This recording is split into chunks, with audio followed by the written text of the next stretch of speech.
ಹುಬ್ಬಳ್ಳಿಯ ಆಟೋ ಚಾಲಕರ ಮಾಲೀಕರ ಸಂಘದ ಅಧ್ಯಕ್ಷ ಉಪಾಧ್ಯಕ್ಷರ ಹಾಗೂ ಪದಾಧಿಕಾರಿಗಳ ಮಧ್ಯೆ ನಡೆಯುವ ಇರತಕ್ಕಂಥ ವೈಮನಸ್ಸಿನಿಂದಾಗಿ ಸಾಕಷ್ಟು ಸರ್ಕಾರದ ಸೌಲಭ್ಯಗಳಿಂದ ವಂಚಿತರಾದ ಹುಬ್ಬಳ್ಳಿ ಆಟೋ ಚಾಲಕರಿಂದು ಆಕ್ರೋಶಗೊಂಡು ಹುಬ್ಬಳ್ಳಿ ಇಂದಿರಾ ಗಾಂಜಿನ ಮನೆಯಲ್ಲಿ ಸಭೆ ನಡೆಸಿದರು.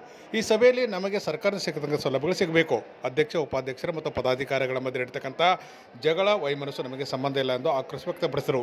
ಈ ಸಂದರ್ಭದಲ್ಲಿ ಕೆಲ ಪದಾಧಿಕಾರಿಗಳು ಸಹ ಆಟೋ ಚಾಲಕರನ್ನು ಸಮಾಧಾನಪಡಿಸಲು ಮುಂದಾದರು. ಆದರೆ ಆಟೋ ಚಾಲಕರು ಮಾತ್ರ ಸರ್ಕಾರದಿಂದ ಸೌಲಭ್ಯ ಸಿಗಬೇಕೆಂದು ಪಟ್ಟಿಡಿದರು ಮತ್ತು ಹುಬ್ಬಳ್ಳಿಯ ನೀಲಿಂಜನ್ ರಸ್ತೆಯಲ್ಲಿರುವ ಲಕ್ಷ್ಮಿ ಕಾಂಪ್ಲೆಕ್ಸ್ನಲ್ಲಿರತಕ್ಕಂಥ ಕಚೇರಿಯನ್ನು ಓಪನ್ ಮಾಡಿಸಬೇಕೆಂದು ಆಗ್ರಹಿಸಿ ಸಾಕಷ್ಟು ಆಕ್ರೋಶ ವ್ಯಕ್ತಪಡಿಸಿ ಇಂದಿರಾ ಗಾಂಧಿ ಗ್ಲಾಸ್ ಹೌಸ್ನಿಂದ ಕಚೇರಿಯವರೆಗೆ ಬೃಹತ್ ಪ್ರತಿಭಟನಾ ಮೆರವಣಿಗೆ ನಡೆಸಿದರು.